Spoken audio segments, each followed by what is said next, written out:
czajnikowy.pl. W ostatnim czasie dużą popularnością cieszy się herbata matcha, a zwłaszcza jej alternatywna wersja przygotowana z mlekiem waniliowym na zimno. Coś takiego nazywa się matcha latte, ale zauważmy, że ta nazwa nie do końca jest trafiona, ponieważ kafe latte to jest kawa, która jest wlana do spienionego, ciepłego mleka, sama też jest ciepła, takie espresso, i coś takiego można zrobić w wersji herbacianej, właśnie wlewając matchę do spienionego, ciepłego mleka. Tymczasem tutaj mamy do czynienia z mlekiem niepienionym i zimnym i waniliowym, więc jest to taki napój, który potocznie nazywajmy sobie matcha latte, ale miejmy świadomość, że nie wszędzie, jeśli zamówimy matcha latte, dostaniemy właśnie to, bo możemy dostać po prostu ciepłe mleko z matchą, co również polecam uwadze.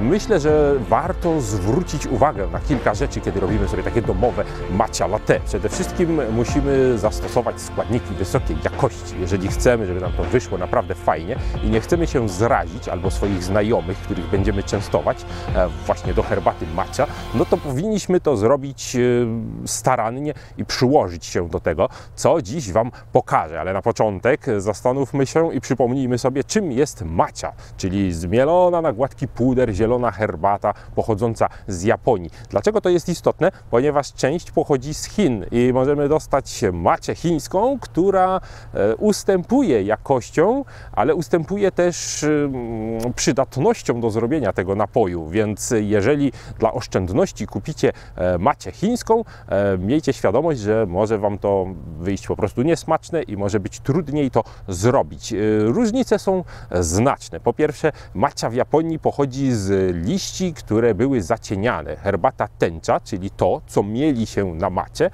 musi być zacieniona, podobnie jak gyokuro i inne takie szlachetne herbaty japońskie, i to ma znaczny wpływ na smak. W Chinach się tego nie robi. Pomijamy już też kwestię kultywarów i całego terroiru. No, oczywiście w Chinach się nie stosuje tych samych kultywarów herbacianych co w Japonii, więc chińska matcha od razu wygląda gorzej. Poza tym jest bardziej żółta, ma taki kaki kolor, trochę oliwkowy, nie jest przyjemnie żywo-zielona jak ta japońska. Co więcej, na pewno nie jest mielona na żarnach. Zwróćcie uwagę, matchę mieli się na kamiennych żarnach. Jest to istotne, bo mamy też dostęp do takiej, powiedzmy, wersji kulinarnej, która jest nieco niższej jakości, która nie zawsze jest mielona na żarnach, ponieważ na żarnach trzeba mielić bardzo powoli, aby nie wzrosła temperatura, no i to niestety sprawia, że produkcja tego jest długotrwała i czasochłonna i kosztochłonna, ale kiedy mielimy matchę przemysłowo, jej ziarenka nie są okrągłe. Zwróćcie uwagę, jeżeli byście taką matchę rozsypali pod mikroskop i zobaczyli te maleńkie cząsteczki liści, to one są kuleczkami w momencie, kiedy były mielone na kamieniach. Natomiast kiedy były mielone stalowymi żarnami, jakoś maszynowo, no to niestety są to różnokształtne kawałki. Jest to takie trochę poszarpane, pogniecione, nie są to kuleczki. I jaki to ma wpływ na napar? No oczywiście takie kuleczki lepiej rozprowadzają się w wodzie, powstaje lepsza zawiesina i matcha dłużej utrzymuje się w tej postaci, czyli po prostu nie osiada nam, no i robi się przyjemniejsza, lepsza pianka, o którą chodzi. Stąd wybierajmy matchę japońską. Jeżeli chcemy zrobić to niskobudżetowo, możemy kupić kulinarną, którą sami Japończycy stosują również do robienia właśnie takich mlecznych napojów. Robią lody, robią kremy, robią ciasta, różne rzeczy robią. Stąd pomysł na zrobienie takiego napoju w ogóle nie jest nowy i w ogóle nie jest nasz. To Japończycy zaczęli stosować poza ceremonią również matchę do picia na co dzień i również w takiej alternatywnej wersji. Nie każdy z Was również posiada chasen i matchawan, czyli po prostu czarkę do matchy i specjalny bambusowy pędzel, którym się te matche przygotowuje. Nie będziemy tego wymagać, ponieważ pokażemy Wam, jak można to łatwo zrobić za pomocą zwykłego spieniacza do mleka na baterię. Możecie również użyć shakera.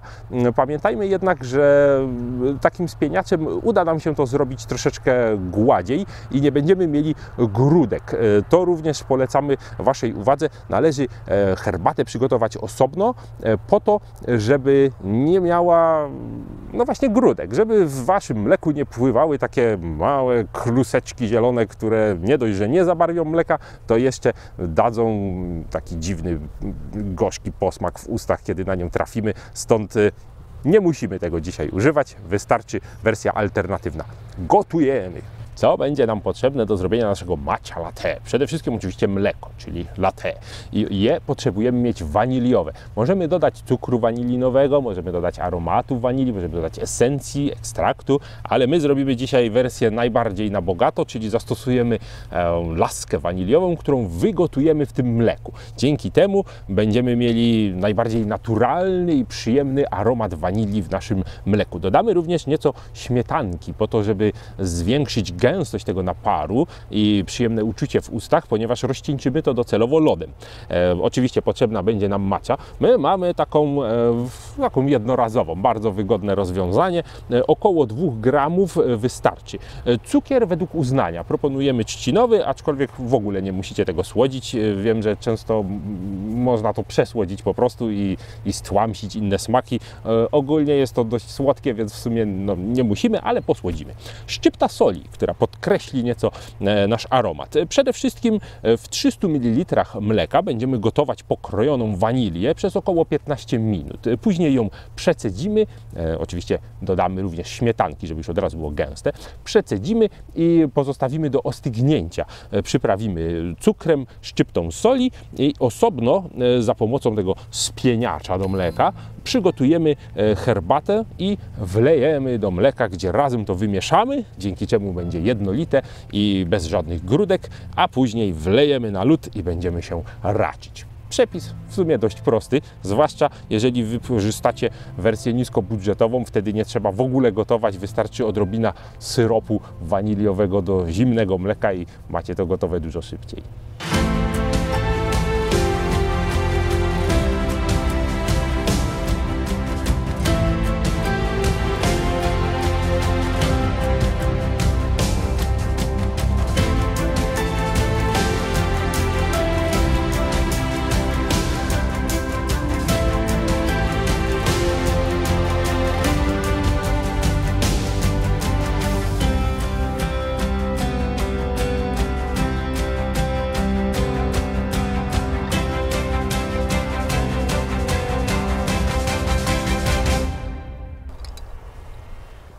Wyśmienite, naprawdę wyśmienite.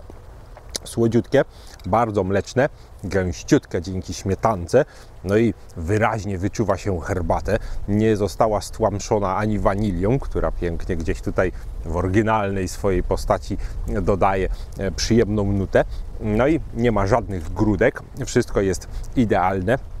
Jestem zachwycony, polecam wszystkim miłośnikom zarówno przyjemnych, smacznych napojów, jak i samej herbaty matcha, ponieważ myślę, że i dla konesera jest to nie lada gratka.